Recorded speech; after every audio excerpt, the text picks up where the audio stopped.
গাড়ির পেছনের সিটে পরম সুখে গা এলিয়ে দিয়েছেন পরমা। আজ বহু বছর পর সাংসারিক দায়বদ্ধতা থেকে মুক্ত, অনেকটাই হালকা বোধ হচ্ছে।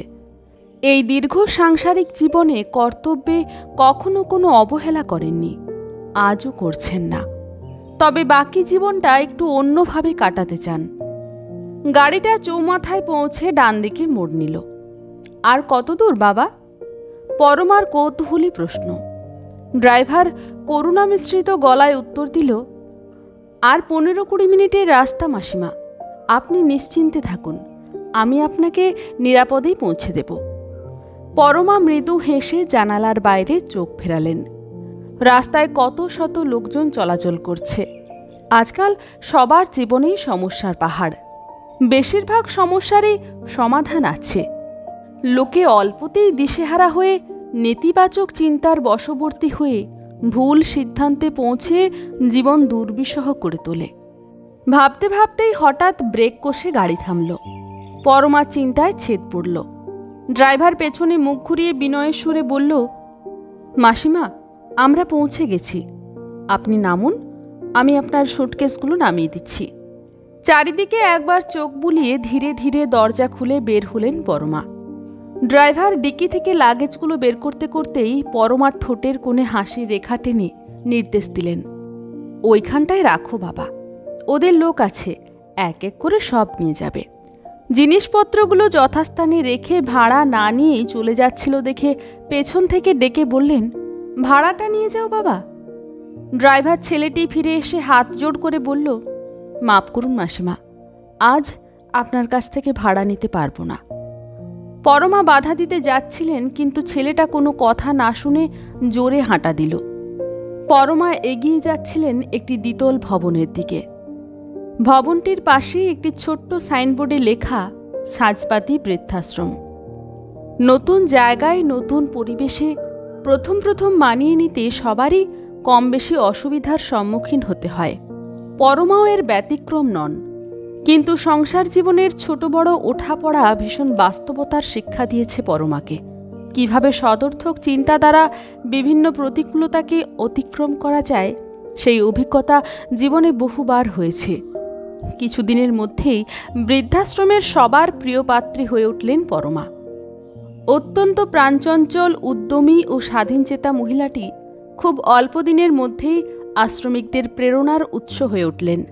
আশ্রমে মাঝে মাঝে সাংস্কৃতিক অনুষ্ঠান আয়োজন করা, সকলকে নিয়ে লাইব্রেরিতে বসে বই পড়া, কর্মজীবনের ছোট বড় ঘটনাকে রসের মোড়কে উপস্থাপন করে সকলের মনোরঞ্জন করা। পরমা আসার পর আশ্রমটি যেন এখন আনন্দ আশ্রম।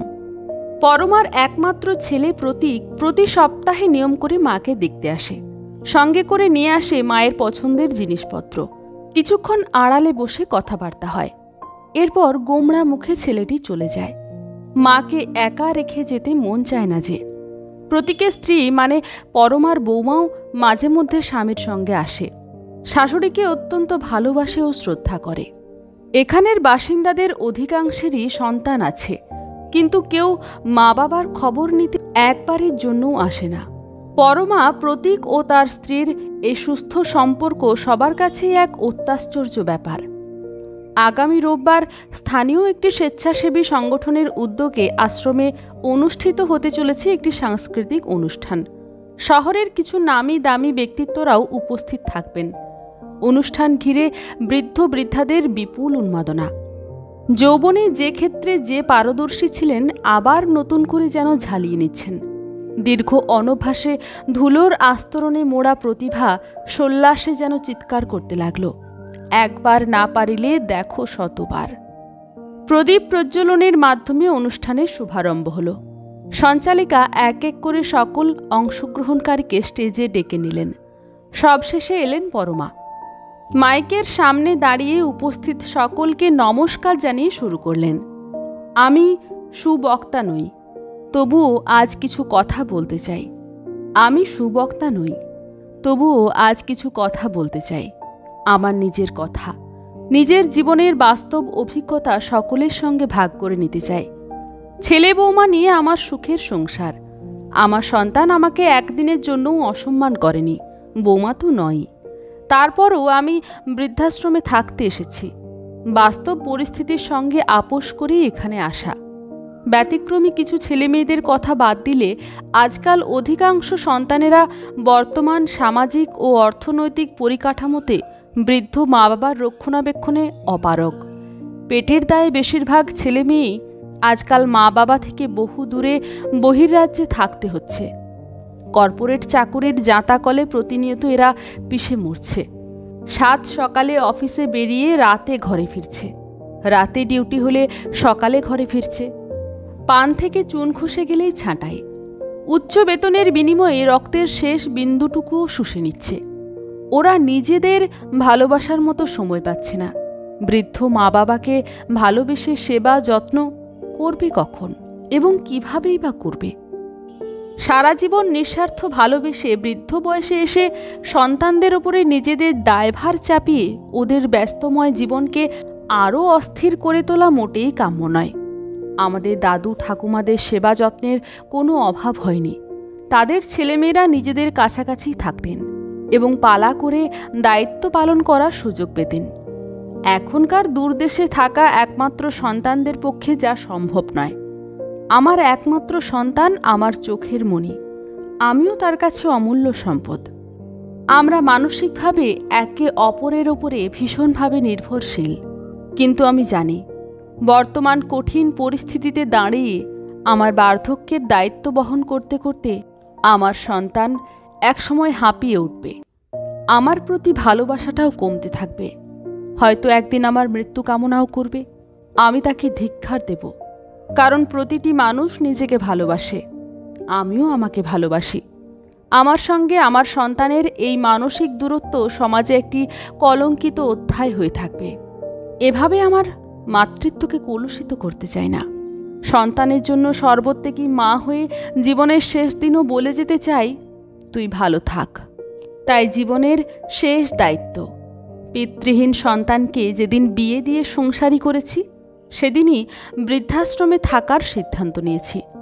আমার মনে হয়েছে বৃদ্ধ বয়সের একাকিত্ব ঘুচিয়ে বাস্তবকে স্বীকার করে আত্মসম্মান নিয়ে বেঁচে থাকার জায়গা বৃদ্ধাশ্রম। এখানে আমি খুব ভালো আছি। নিরাপদ ভবিষ্যতের আশ্বাসে প্রতিটা দিন বুক ভরে নিঃশ্বাস নিতে পারি। জীবনের সন্ধ্যাবেলায় বেঁচে থাকার এই আশাটুকুই তো সাঁঝবাতি। আমার আলোচনা আর দীর্ঘায়িত করছি না। ভগবানের কাছে প্রার্থনা করি পৃথিবীর সব মা বাবার সঙ্গে সন্তানদের মানসিক বন্ধন সুদৃঢ় হোক। এই কামনা করে আমার নাতিদীর্ঘ বক্তব্য এখানেই শেষ করছি। এবার অনুষ্ঠানের এক মুখ্য অতিথি এসে মাইকের সামনে দাঁড়ালেন। বক্তব্যের শুরুতেই বললেন, আমি খুব অল্প কথায় আমার বক্তব্য শেষ করব। এতক্ষণ মন্ত্রমুগ্ধের মতো পরমা দেবীর বক্তব্য শুনছিলাম। নিজের জীবনের গুরুত্বপূর্ণ সিদ্ধান্তগুলি যে এভাবে সাহসিকতার সঙ্গে নিয়ে বাস্তবতাকে আন্তরিকভাবে আলিঙ্গন করা যায়, পরমা দেবী আজ আমাদের শিখিয়ে দিলেন। বর্তমানের কাঠিন্যকে ইতিবাচক দৃষ্টিভঙ্গি দিয়ে সরল সমাধান করে ভবিষ্যতের পথ কিভাবে সুগম করা যায়, আজ আমরা নতুন করে জানলাম। আপনাদের সবার একসঙ্গে পথ চলা সার্থক হোক। আশ্রমিক সকলের সুস্বাস্থ্য ও সুদীর্ঘ আয়ু কামনা করে আমার বক্তব্য শেষ করছি। ছোট্ট হলঘরটিতে নিশ্ছিদ্র নীরবতা। প্রচলিত ধারণাকে পাল্টে দিয়ে নতুন দৃষ্টান্ত স্থাপন করেছেন পরমা দেবী, যা দর্শক আশ্রমিকদের মনে গভীর আলোড়নের সৃষ্টি করেছে। মনের ভেতর থেকে দীর্ঘদিনে জমাটবদ্ধ রাগ, অভিমান, অভিযোগ, অসহায়তার কালো মেঘ সরে গিয়ে আজ নিজেকে ভীষণ সুখী ভাবতে ইচ্ছে হচ্ছে সবার। আসলে মানসিক চাপ নিয়ে অনন্তকাল মানুষ বাঁচতে পারে না। তাই সুযোগ পেলে নিজের অজান্তেই মনটাকে ছেড়ে দেয় মুক্ত হাওয়ায়। পরম শান্তিতে দুদণ্ড বাঁচতে চায় আর গুটি গুটি পায়ে এগিয়ে চলে অজানা ভবিষ্যতের দিকে।